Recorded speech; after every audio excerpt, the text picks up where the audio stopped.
संविधान दिवस की पूर्व संध्या में आज हम चोरिया मध्य विद्यालय में सब एकत्रित एक जगह इकट्ठा हैं कि कल चूँकि संविधान दिवस है, इसलिए हम लोगों को संविधान के बारे में भी कुछ जानना चाहिए और कुछ अपने विचार जो होंगे वो अपने अपने विचार शिक्षक एवं छात्र प्रस्तुत करेंगे।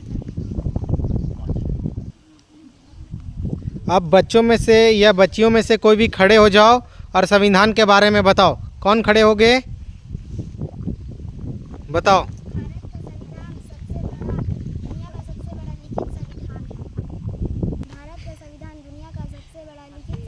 लड़कों में कोई एक भारतीय संविधान की विशेषता को बताओ, कोई भी एक।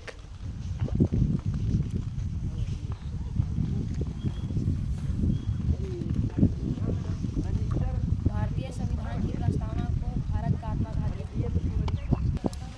अब कोई संविधान का और कोई विशेषता बताओ या उसके बारे में कुछ जानते हो तो बताओ। भारत का संविधान ब्रिटेन और कनाडा के संविधान से मिलता जुलता। अब कोई लड़कियों में से कोई विशेषता और पता है संविधान के बारे में तो बताओ। संविधान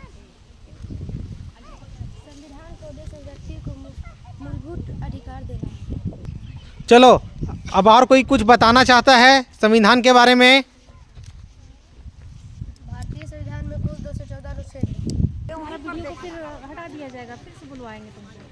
संविधान लोगों को नियमों के दायरे में रहकर कार्य करने की आज़ादी देता है। चलो, और कोई कुछ विशेषता बताना चाहेगा? 26 जनवरी 1950 ईस्वी को पूरे देश में लागू किया गया था।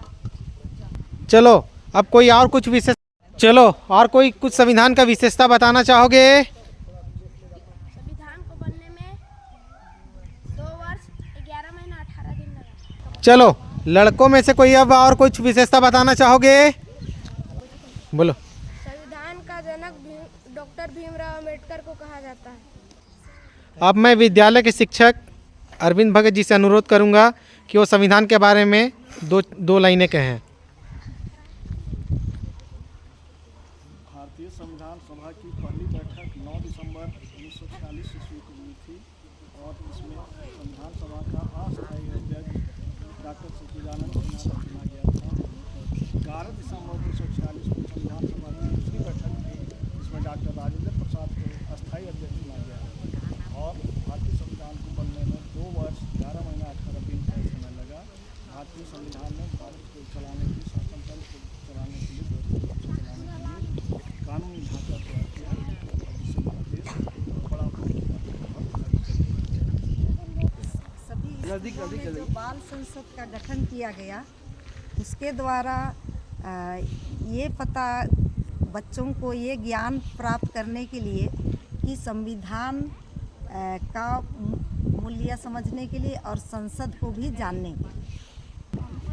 भारतीय संविधान ने हमें कुछ मौलिक कर्तव्य दिए हैं जिसका हर भारतीयों को पालन करना चाहिए ताकि देश उससे आगे बढ़ सके एवं हमारा देश विकास कर सके। किसी भी देश को सुचारू रूप से चलाने के लिए नियम कानून की ज़रूरत होती है, इसीलिए हमारे देश को सुचारू रूप से चलाने के लिए भी एक संविधान की ज़रूरत है, जिसके अनुसार सरकार देश में शासन चलाती है, संविधान के अधीन में रहकर ही देश में शासन चलाती है। हमें ये जानने की ज़रूरत है कि संविधान ही किसी भी देश को संप्रभुता प्रदान करता है और विद्यालय में अगर जैसे अभी किसी ने कहा कि बाल संसद यहाँ है और बाल संसद के माध्यम से हम अपने संसद को समझते हैं और संसद जो चलता है उसका जिसकी तमाम तर प्रक्रियाओं का वर्णन संविधान में किया गया है। इसके अंतर्गत सभी नागरिकों के और सभी कार्यों के उनके अधिकार एवं कर्तव्य का उल्लेख है, उसी के अनुसार चलता है और उसी के रोशनी में अदालतें भी फैसला करती हैं और सुप्रीम कोर्ट या हाई कोर्ट या कोई भी कोर्ट उसी संविधान की धाराओं के अनुसार अपना फैसले करती है और उसी से यहाँ नियम कानून और डिसिप्लिन कायम रहता है।